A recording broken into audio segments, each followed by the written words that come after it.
Hello everyone and welcome back to Archaeology. It's William F. Scrimbleshanks, the saddest of the cats from Broadway musicals Cats. I can't believe still they actually made that into a movie and it was really bad. Today we're going to be talking about a new paper out in the Journal of, hold on, I'm taking a look at it because interestingly this was not a journal I was super familiar with, but I have been assured by friends that it is an important journal in other places around the world. The journal is called Archaeological Prospecting.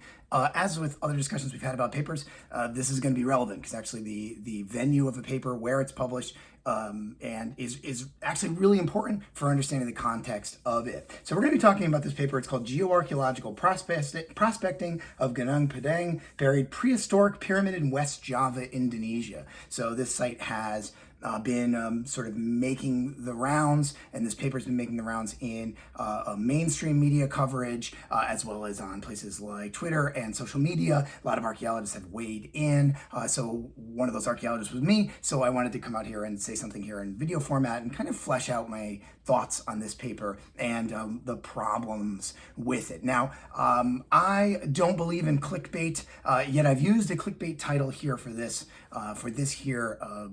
video. So assuming you're watching it when it's relatively new and I haven't changed it, the title's something like, is there a 20,000-year-old pyramid in Indonesia? And so I'll upfront say the answer is no, there's not. So that's my conclusion. That's my final statement on this. The TLDR version, if you'd like. But let me get into why I think that's the case and why that seems to be something that just about every archaeologist and geologist that I know, and I know quite a few of those, seems to agree with me about. Now, the first thing to note is I mentioned the journal. Now, this shows up in this journal, Archaeological Prospecting, which is not a sham journal. This is a real peer-reviewed journal.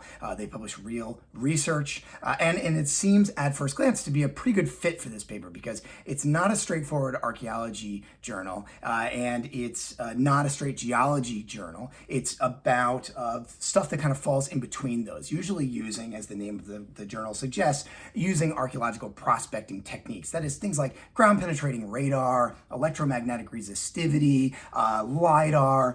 Many of these tools are going to get discussed in this paper. So it seems like a pretty good fit. So the problem isn't so much the selection of this journal, but the fact that this paper absolutely, in no uncertain terms whatsoever, ever should have gotten through peer review. And the fact that an editor published this is actually malfeasance. It's malpractice, frankly. Now, I can say that because I am actually a journal editor myself. I don't need to be a journal editor to say something like that. I edit a small, regional focused journal.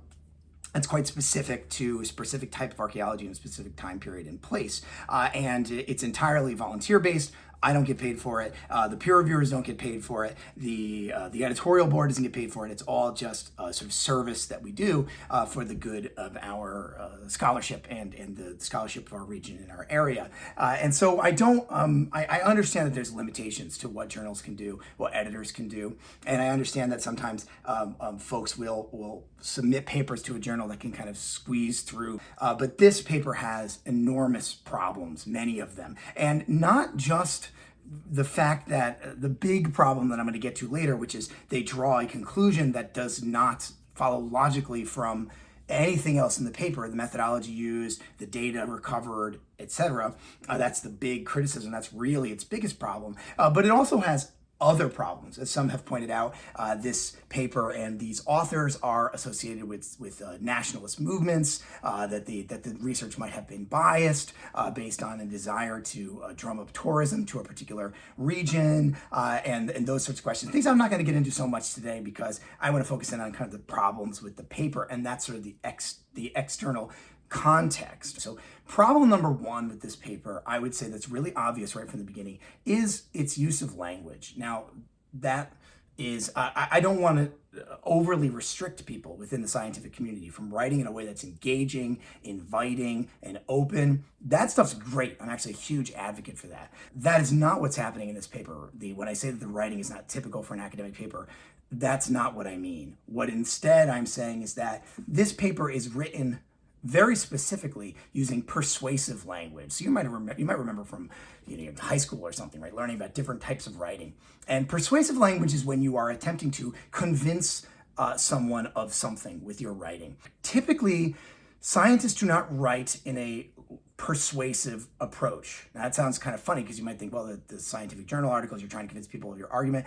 That's actually not true. When you're writing a scientific paper, usually you have a hypothesis and you have tested the hypothesis and you're trying to, as truthfully as possible, simply represent those results, the limitations of your method, the problems with the research. All that stuff is supposed to be out there. And then the people reading it get to make a judgment for themselves about whether it's correct. Now, this paper uses a lot of, like I said, persuasive language. It uses a lot of adverbs like meticulously and remarkably, which there's nothing wrong with adverbs. So adverbs are an important part of language. I mean, I'm of the Stephen King school of writing. I try and kind of reduce adverbs. They tend to be kind of filler, but that's not the problem here. It's not so much that they're using a lot of adverbs, but that these adverbs are about selling something. So their methodology has a lot of verbiage that's supposed to convince you that this was good, rather than simply telling you what they did and letting you use your expertise as a geologist or an archaeologist to understand what they did, right? And so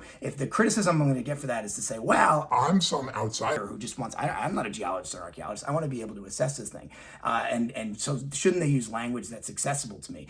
Absolutely. But that's not what's happened in this paper. In fact, actually, the language is extremely inaccessible. This is a very difficult paper to read.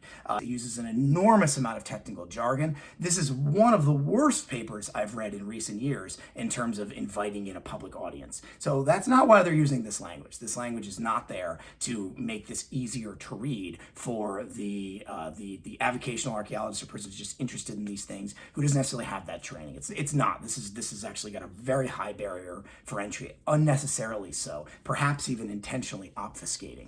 So instead, they're using this writing to try and convince the reader that what they've done is good because they don't feel confident in their findings. That's very clear. And actually, I want to say, before I go on to say a lot of the things that I think are very bad about this paper, one thing I appreciate and I actually think is good in this paper and that authors should always do, and some don't, even in so-called, quote unquote, good academic writing, is that the paper is very measured in its validity. So it has sections that say, all right, here were the limitations of the techniques we were using. Here's the problems we ran into. Here's where there's potential, possibility of our radiocarbon dates being exposed to outside elements that might throw off the dates, right? They're actually quite measured in that, and they give us that information, which is great. Although when I finish the paper, I'm skeptical that they've done that for the right reasons. These strike me as perhaps actually being a little weaselly. And the reason for that being is that at the end, when I get there, and the conclusions that they draw from this are said without any limitations on what they believe has happened. So we'll get to that in just a bit. So what's bad about the paper then? Well, the answer is sort of everything else. I gotta start with these figures, right? So when you read a journal article, especially one like this, it's a very data-heavy article. It's got a lot of numbers in it. It's got a lot of stuff in it. So it's got a lot of figures. And at first, they seem sort of exciting. You go to, well, look at these charts. We got graphs. We got pictures. Great. Except they're sort of nonsense. There's these figures are really confusing, right? And they're full of pictures of things. There's terminologies and text all over these, and names of things, and words with question marks next to them, which is a weird thing to put in a figure. They're very complex and confusing to the eye, and they don't tell any story. And in many cases, they're somewhat or entirely disconnected from the text of the paper. So normally, when you have a figure, so an image or a table or a graph, it has to be really contextualized by the text. So the editor will place that in the article next to the relevant section. And you should be able to be reading the text and see the figure and understand how they connect and understand everything in it. And some of these things in these figures are there, some are not. So there's a lot of stuff in these figures that are just, it makes it really hard to understand what they're saying. So when they say, oh, we got this artifact from this location, and then they've got trenches with these crazy names on them, I don't know where they came from. Just give me a map that shows me stuff, right? So that makes the paper really, when I said before, this paper is quite obfuscating for non-archaeologists, non-professionals. This is the sort of thing. It's actually quite difficult, even if you do have training in this stuff, to understand what the heck is happening in these figures and in this text. Now, it does remind me of something. In many cases, what we're looking at here is the same kind of communication style that we see in your sort of Facebook group photo of this thing, what I like to call this thing looks like that thing inference, which is where you've got, a statue of a guy with a beard in India, and you've got a statue of a guy with a beard in Mexico, and you put them next to each other and you say, look, don't those look the same? And the implication being that they must be somehow culturally connected, as if two people couldn't make statues with beards on them, right? So this is the same kind of structure we see here. All right, so continuing on, some other things that are really problematic with this paper. I'm going to start with the geology one. So I'll warn you ahead of time that this is a place where I'm out of my depth to a certain extent. So I've relied on the views and the criticisms and thoughts of geologist friends and geoarchaeologist friends, and I'm going to link in the description to this everything that I mentioned here. So there'll be several threads from Twitter on there that actually are really informative, including ones I've written, but others as well. I'll have a link to the original paper. You can go and see it yourself. So in this case, I'm relying a little bit on those criticisms, and I'll let you read a little bit more about that. But if you get in there, what the geologists and geoarchaeologists that I know are saying about this paper is similar problems to what I am going to critique in the archaeology in just a second, which is that the basics of this analysis have real problems that should make us question the findings altogether. Even what they say they found, no matter the leap in logic that's going to come into the conclusion here about this buried pyramid, this so-called buried pyramid. But fundamental criticisms of the sampling techniques, how they actually took, for instance, soil cores, how they looked at those soil cores and tried to identify which elements of them were related to what time period or what type of sediment. The coring itself was done in seemingly a really sloppy manner that probably introduced all kinds of bias, and the samples are probably totally botched in that sense. And they rely really heavily on these cores and the things they found in them to make the arguments they're going to make about the archaeology. The geology is really essential to understanding what happens in the archaeology later in their argument. So the fact that there are just simply fundamental problems here. The geology also comes into play a little bit with the archaeology, and I'll use that as a kind of a step off into talking about the archaeology problems in a couple of things that they argue are human-made. They're anthropogenic, to introduce a term for you here. Anthropogenic just means something that was made or altered by humans, an artifact, right? So not just a geological factor in a site, like a rock or a stone or sediment, but something that was done by humans. Now, sometimes those can be rocks or stones or sediments, right? Humans can alter the geology of a site, move things around. So you can have anthropogenic sediments or soils. You can have anthropogenic stones, right? A manuport is kind of a kind of artifact. It's just like a stone that somebody has moved. And of course, you can have tools that are simply made out of stones, so-called lithics. And those are, of course, anthropogenic because they've got obvious evidence that humans have altered them and handled them and used them for something, right? Whether that be something functional or something symbolic or religious. It can be anything, right? But anthropogenic is just this idea that an artifact has actually been created or altered by humans. And it's really essential because if you don't have anthropogenic things, then you might just be looking at a geological strata. You might just be looking at something that's a time period when there weren't humans there doing anything. This is very important foreshadowing for later. The two things that they point out, they don't talk about artifacts hardly at all in this paper, but the two that they do point out is that some of these geological cores supposedly have concrete in them, what they're describing as concrete, which is supposed to be from human-made sediments in some of these older layers that the authors are arguing for. And the geoarchaeologists and geologists that I'm following have just said that they're just not, there's no sign that these are made by humans. It's just normal stones, right? So kind of a lack of an ability to really identify anthropogenic and altered stones. The other is that single real artifact that they are claiming comes from these layers that date to these really deep horizons. The one artifact they really say comes from that is this lithic object, this stone object. They're calling the Kujang stone or Kujang stone. Apologize if I'm pronouncing that incorrectly. And it's meant to be. They use the language that it looks like a Sundanese dagger, which is again, going back to this thing about language and persuasive writing. That's a red flag bit of language there. You don't do that in archaeology unless you are attempting to actually suggest a real connection between this object and a Sundanese dagger or whatever it is. If you say this thing looks like that other thing, when you do that in your Facebook groups with your buddies, you know, the implication is these things are connected somehow, not just by coincidence or chance, but by chronology, by culture, by technology. They are somehow actually linked to one another, right? That they're actually linked by some real cultural connection. And the authors do not do anything to actually do that. They don't say anything about whether that's true, whether they actually meant to imply that, or and if they did, what is that connection? Because these things are supposedly separated by many thousands of years.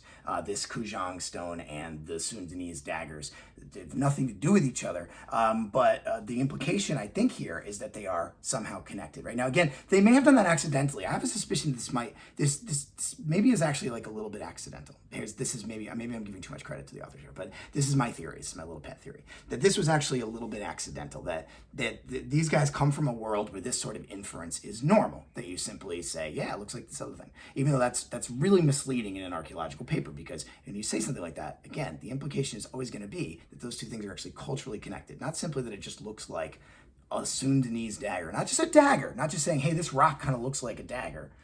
But you could call it dagger shaped.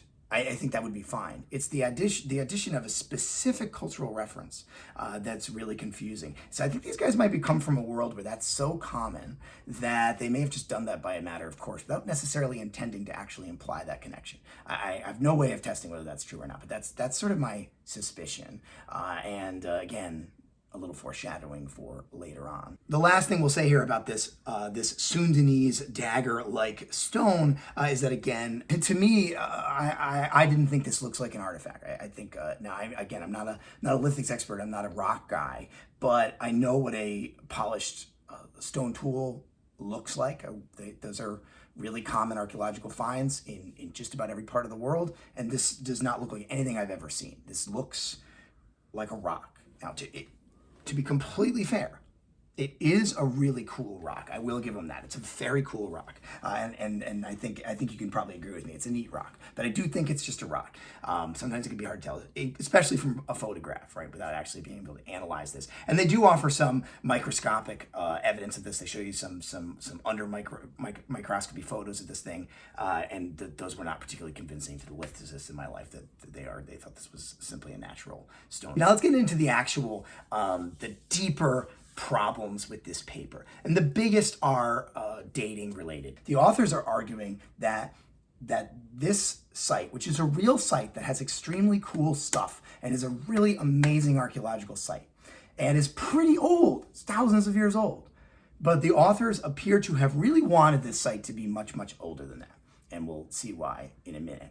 And so they make a case based on their geological surveys, which, as I've said, have problems. That there were layers, deeply stratified layers at this site that had void chambers in them. Now, geologists have been arguing that these are a really common feature in volcanic settings, and the site is built on a volcano. So it's probably a natural geological feature. But you know what? Test it. Why not, right? So the argument of the authors was perhaps these volcanic chambers were being utilized by earlier groups of people. We can find an older settlement at the site. Absolutely. Go to town. Test that. It's a cool, interesting archaeological theory. Hypothesis. Why not? Let's test it. And so that's what they did. So they used these soil cores to get soil from deep down inside these volcanic void chambers. And some of that soil was organic rich. It was carbon rich. It had carbon material in it.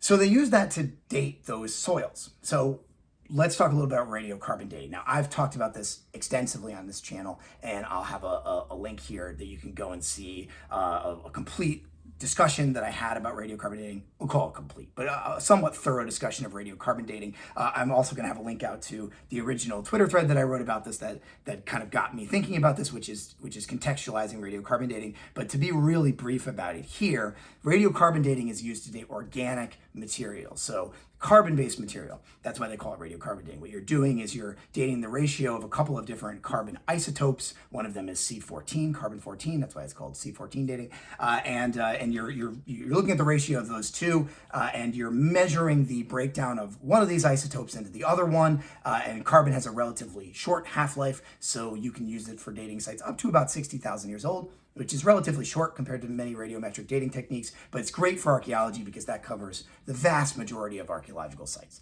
If you got a site that's older than that, you have to use different dating techniques. But for the vast majority of archaeological sites, radiocarbon dating works great. And so they've used that here.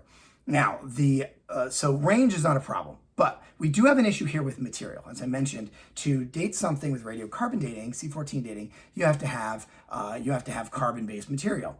The way we do that in archaeology is, preferably, you want to date an actual artifact, right? Because this comes back to the problem we pointed out earlier, anthropogenic, right? I mentioned that was foreshadowing. Now, this layer here, there's a huge question. It's deeply buried, huge gap between this layer and the layers that have definite cultural material in them that are only a few thousand years old, and this layer, big old gap. So to argue that this is in fact part of the archaeological site, we need to prove that there's something anthropogenic happening here. You got to prove that there's human activity in there. Otherwise, it could simply be a geological layer. It could simply be just a layer of time when there's no humans around. Radiocarbon dating doesn't just date archaeological artifacts, it dates anything with carbon in it.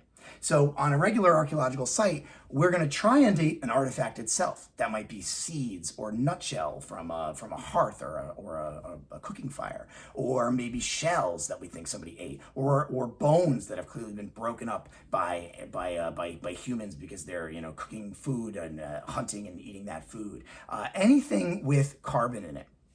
Now, there are times when we can date an archaeological site using carbon-based material that isn't actually an artifact, right? So it can be just soils, and we can use that to sort of cap a site on the top and bottom. This is how you have to date with like potassium argon dating when you hear about like Lucy or something like that, or some hominid that's like 3.2 to 3.8 million years. The reason you have that huge gap is because they've probably used some form of dating technique, something like potassium argon dating, that dates volcanic layers of strata. And so what they've done is, you can look on this on a stratigraphy and you can see they've got the 3.2 million layer and the 3.6 million or 3.8 million or whatever, and the fossil is in between, so they've dated it to that range, right? So you can do that with radiocarbon dating too, because you can date carbon-rich soils above and below an artifact or a cultural feature and say it falls in between those, right? You could do that. Or you could date artifacts that are things that you're not super sure if they're artifacts. Maybe you've got some charcoal, but the charcoal is inside like a feature, like maybe like a post mold that appears to have been burnt. So you can reasonably argue that that charcoal was burnt as a part of the burning of that post. Maybe that post is part of a structure, a house or something like that, right? So are we 1,000% sure that that charcoal is actually an artifact? Maybe not. It can be hard to tell that sometimes, but we can use that as a line of evidence and see if it gets confirmed by others to sort of check to see if that's an artifact, right? So it doesn't always have to be super obvious that you're in fact dating an artifact made of carbon, but there has to be close cultural, spatial affiliation. There has to be some strong evidence that you are in fact looking at carbon that comes from the same time period as artifacts, as actual human-made stuff, right? You can't kind of go the other way around. You can't simply date material, get a date, and say, well, since we've got carbon from X number of years ago, that must be an archaeological site. It doesn't work like that, because you can have carbon that is simply in a geological layer, and you're dating nothing. You're dating geology. You're learning something about the geology of the site, which might be interesting, but it doesn't tell you anything about the archaeology of the site. It doesn't tell you anything about humans. And that appears to be what's happened here. They have taken cores out of these deeply stratified layers, and they've pulled them up, and they take soil that's carbon rich, and they've radiocarbon dated that soil, and it comes back to something like 16 to 24,000 years old. Now, if you had a site here that's 16 to 24,000 years old, that would be an incredible find, right? Just any evidence of human activity that long ago in Indonesia, That'd be amazing. It'd be an amazing find. Really cool site. Well, that would be nice, except it doesn't show that because there's no affiliation between that carbon that's in those soils and anything actually archaeological, any sort of anthropogenic made artifacts or features or soil changing or anything. It's just background noise carbon in the soil, as far as we can tell. Again, they've done almost no testing here. They've taken a handful of tiny little geological cores out of this layer. Perhaps if they actually excavated these layers with a full-blown excavation, maybe they would find stuff. But I need to make this really clear. There are no artifacts associated with these soil cores. There is no obvious evidence of anthropogenic activity, of human activity, of anything. So we have to assume that they are just dating geological soil strata, which again, could be interesting because it gives us that bottom cap on our dating for later components of the site, but it doesn't actually tell us that there's a site 16 to 24,000 years ago. Now, they go even a step further than that because and I'm gonna scroll to the actual language here because I think it's kind of important in my paper. I don't have my paper printed out this time. I actually have it on the computer, like some kind of zoomer or something. They describe this as, right, here's a quote. The oldest construction, Unit 4, likely originated as a natural lava hill before being sculpted and then architecturally enveloped during the last glacial period between 25,000 and 14,000 BCE. They're arguing that these dated soils to that time period imply that there is another pyramid underneath the site that was then intentionally reburied. But they have, and I need to be really clear about this, absolutely no evidence for this. None. There's no artifacts. They did not see these supposedly architecturally shaped pyramids. They really don't appear in the ground penetrating radar or any of that subsurface testing. There's evidence of void spaces, which they already knew were there, but they've extrapolated all this out to suggest not only that there's human activity here, not that there's just a site here at 20-something thousand years ago, but that people are here taking an existing hill and carving it into a step pyramid with no evidence, none. They don't, nothing. No tools, no actual signs of this carved pyramid, nothing.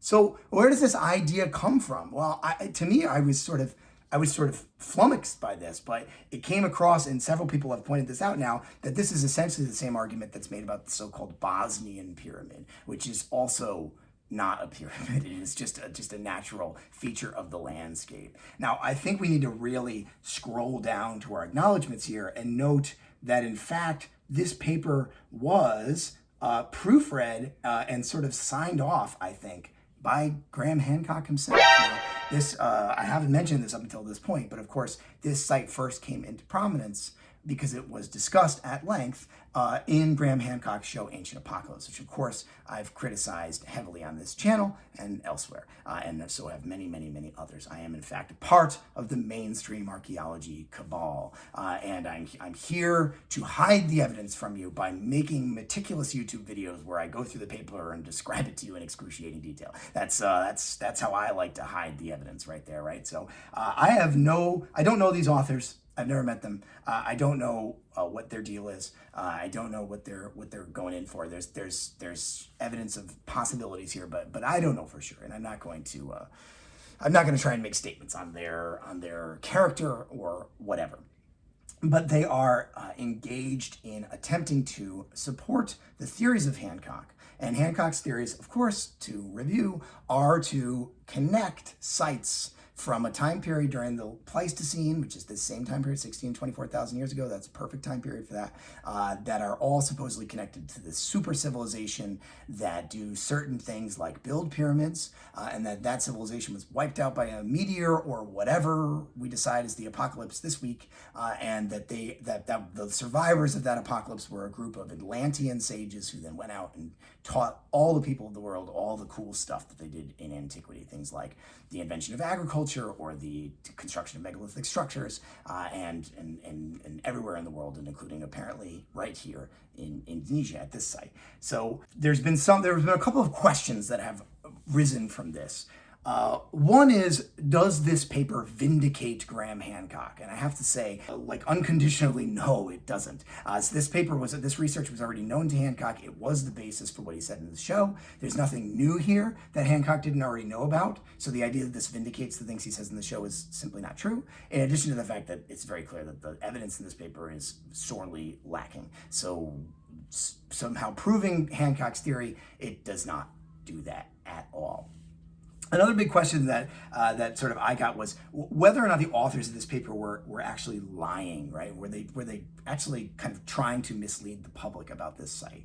And the answer to that is kind of leaning towards yes, I would say. We're closer to yes than we are to no in this, in the sense that they have used real data, real information, real numbers. The radiocarbon dates they took are real. They were done at real laboratories. They use techniques and methodologies that are perfectly normal in archaeology and geoarchaeology and geological prospecting and survey, and all of those are great. There's nothing wrong with any of that. So the lie is in how they've presented the data. They have made an argument, an inference that is simply not supported by either their methodology or their findings, their data.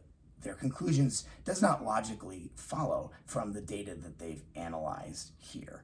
And that is, and I think they know that, right? And so again, this is where, are they lying? I don't know how to answer that without like being able to get inside their heads and understanding their intentions. But I think they probably know that. These are trained and well-educated archaeologists, and they know what they're doing, and they understand the inferential space here between the data and the findings. So what's the point of all this? Why do we sort of care? Why do we sort of care about any of this? Why does it matter? Well, besides on the surface simply caring about truth, and the whole point of scientific endeavor being attempting to understand and find the truth and bring the truth to light, which is a perfectly valid and worthwhile goal to shoot for, I would say the point is this. This site is already interesting. It's already amazing. It's already evidence of human ingenuity in antiquity. Why does it need to, as Hancock is so fond of saying, always quote unquote keep getting older? We're so obsessed with this idea that things need to be old for them to be important. First of all, the site already is pretty old, right? But why does it need to be 20,000 years old, 24,000 years old, 16,000 years? Why? Why does it have to be during the Pleistocene? Why does it have to prove the existence of some unknown past civilization for which there's no evidence anywhere in the world? Why? Why isn't it interesting enough on its own? Why don't we just accept that our ancestors, humans everywhere in the world, your ancestors, my ancestors, the ancestors of people in this part of the world or any other part of the world, were amazing. They were human beings with all the ingenuity, passion, interest, and powers of logic and reason and whatever that we have nowadays. They did amazing things. And we don't need to embellish that or somehow pretend like it's much older than it actually is to simply celebrate the deep history of human ingenuity and beauty and art and spirituality and just incredible humanness of it all. So if I'm going to leave you with anything, it would be that. Celebrate antiquity and our ancestors' great discoveries all on their own without having to pretend like they're something else or somebody else's. We don't need to go any deeper than that. It's a good enough reason to try and seek out truth. Thanks, everybody. Take care of yourselves. Have a great weekend, and come back and see me again sometime.